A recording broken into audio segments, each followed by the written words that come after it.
भर्ती घोटाले में करीब 250 करोड़ रुपए के लेन-देन के भारी संपत्ति की खरीद सार्वजनिक भर्ती घोटाले में ईडी की चार्जशीट में सुजीत बोस का नाम है। क्या कहेंगे? देखिए, ये तो हम लोग के लिए सरप्राइजिंग नहीं था और सिर्फ सुजीत बोस जी नहीं, बाकी बहुत सारे ऐसे नेता हैं जो टीएमसी में आप देखिएगा, आने वाले समय में उनका भी पूरा आप देखिएगा, उनको भी पता चलेगा कि वो भी क्या कितने दुर्नीति में इन्वॉल्व थे और कितने करप्शन किए हैं। तो ये एक उदाहरण है। अभी बहुत सारे लोग लाइन में लगे हुए हैं और इस तरह की चीज़ें सामने बहुत जल्दी आम जनता के सामने आपको देखने को मिलेगी ये चीज़ें। क्योंकि हम लोग तो देखे हैं, हम लोग तो इतने टाइम से विधायक हैं विपक्ष में, विधायक थे। तो ये चीज़ें हम लोग देखते थे, फ़ील होता था हम लोगों को कि कोई भी सिस्टम में इस तरह का मतलब जिस तरह से काम ये लोग कर रहे थे, उसमें डाउटफुल तो था ही। और अभी हमारी सरकार आने के बाद इंक्वायरी बैठ रही है और सब लोग इसमें धरे जा रहे हैं। तीन पूर्व तीन पूर्व तृणमूल कांग्रेस राज्यसभा सदस्य सुखेंदु शेखर राय, सुष्मिता देव और प्रकाश सिंह चित वारिक भाजपा में शामिल हो गए। भाजपा ने उन्हें आगामी राज्यसभा चुनाव के लिए उम्मीदवार बनाया है, जहां जीत उनकी निश्चित मानी जा रही है। क्या कहेंगे? देखिए, हमारी पार्टी, हम लोग सभी विधायक हैं और जितने भी पार्टी के कार्यकर्ता हैं, हम सभी लोग मतलब पार्टी के ऊपर तो है नहीं और पार्टी जो भी डिसीजन लेती है, जिस तरह से वो काम करती है, हम लोग बस उसमें उनको सपोर्ट करते हैं। और पार्टी जो भी करती है आज तक, तो जो भी उनका डिसीजन रहा और जिस तरह से कार्य रहा, तो आप देख सकते हैं कि आज हमारी भारत बंगाल में सरकार बनाने में हम लोग सक्सेसफुल हुए हैं। तो आने वाले समय में भी उनकी जो रणनीति होगी, उसके पीछे भी बहुत बड़ा कोई कारण ज़रूर होगा और उसको हम लोग ध्यान में रखते हुए हम लोग काम कर रहे हैं और हम लोग उम्मीद करते हैं कि ये चीज़ें और अच्छी हो आने वाले टाइम। पश्चिम बंगाल सरकार ने एक अस्पताल में मरीज को एक्सपायर्ड सलाइन चढ़ाए जाने के मामले में जांच के आदेश दिए। दोषियों कार्रवाई की जाएगी। क्या कहेंगे? देखिए, सिर्फ़ ये आप एक इश्यू पे आप देख रहे हैं।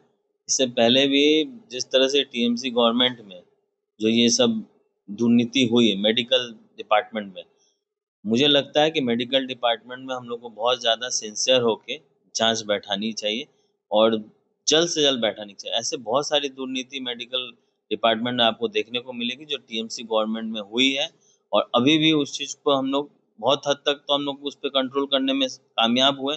बहुत हद तक अभी भी बाकी है करना। क्योंकि आप देखेंगे कल हमारे जो ऑनरेबल हमारे सीएम सर थे, वो सीसीटीवी कैमरा लगवा रहे थे और उसके आधार पे वो बोल रहे थे कि जो दलाल लोग हैं, जो पैसे लेकर ये सब काम कर रहे हैं, तो उनके ऊपर भी नज़र रखना बहुत ज़रूरी है। तो इस तरह की मेडिकल डिपार्टमेंट में हर किसी के ऊपर जो जिस तरह से दलाल लोग जिस तरह से काम कर रहे हैं और दलाल लोग कहीं न कहीं डायरेक्टली इनडायरेक्टली इसमें इन्वॉल्व रहते हैं। तो उनके ऊपर भी ये ज़रूरी है अगर ये चीज़ें आने वाले समय में बहुत स्ट्रिक्टली अगर हुई, तो देखिएगा हेल्थ डिपार्टमेंट बहुत जल्दी से ठीक हो जाएगा।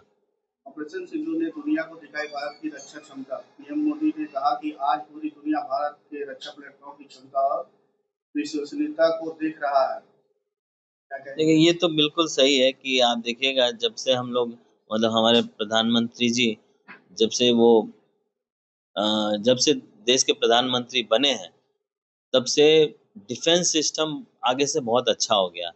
आज हमारे देश में अगर हमारे देश के ऊपर अगर कोई भी दूसरा देश या दुश्मन देश अगर आँख उठाता है, तो उसको संग-संग जवाब मिलता है, जो पहले ये सब चीज़ें देखने को नहीं मिलता था। इसका एकमात्र कारण ये भी था कि हम लोग डिफेंस सिस्टम में उतना ज़्यादा स्ट्रॉन्ग नहीं थे या उसके ऊपर ध्यान नहीं देते थे। और लेकिन हमारे प्रधानमंत्री जी के जब वो सत्ता में आए, हमारी बीजेपी सरकार जब सत्ता में आई, तो इसके ऊपर बहुत ज़्यादा ध्यान दी और आने वाले समय के लिए भी हम लोग उस तरह की चीज़ों से तैयार हो रहे हैं कि जो हम लोग बड़े से बड़े जो भी दुश्मन देश होगा, उनको उनसे लड़ाई करने में और उनसे जीतने में हम लोग सक्षम रहेंगे। भारत जल्द बनेगा दुनिया के टॉप 3 अर्थव्यवस्थाओं में, पीएम मोदी ने कहा। क्या कहेंगे? बिल्कुल सही है, जब टॉप 5 में थे, तो टॉप 4 में आने में टाइम नहीं लगा। टॉप 4 में आने में टाइम नहीं लगा, तो इसी तरह से अगर उनका नेतृत्व रहेगा हमारे प्रधानमंत्री जी का, तो टॉप 3 में भी बहुत जल्दी आ जाएँगे हम लोग। तो हम लोग वही उम्मीद कर रहे हैं कि इसी तरह से वो हमारे साथ उनका नेतृत्व मिलते रहे हम लोगों को और हर तरह का सपोर्ट और आशीर्वाद मिलते रहे कि हम लोग भी ग्राउंड लेवल पे अपने भारत के देश के अंदर भी हम लोग इस तरह से अपने आप को मजबूत कर लें कि बाहरी ताकतों से लड़ने और अंदरी ताकतों से लड़ने में हम लोग तैयार रहें। चंद्रयान से गगनयान तक अंतरिक्ष में नई उड़ान भर रहा है भारत। पीएम मोदी क्या कहेंगे? ये आने वाले समय में तो आप देख ही रहे हैं, जब से मोदी जी का नेतृत्व में बहुत सारी मिशंस जो भी चंद्रयान से लेकर और भी मिशंस अभी प्रोसेस में चल रही है, और हम लोग वो दिन दूर नहीं रहेगा जब रशिया और अमेरिका से भी हम लोग टक्कर लेने में हम लोग मतलब हर तरह से सक्षम रहेंगे।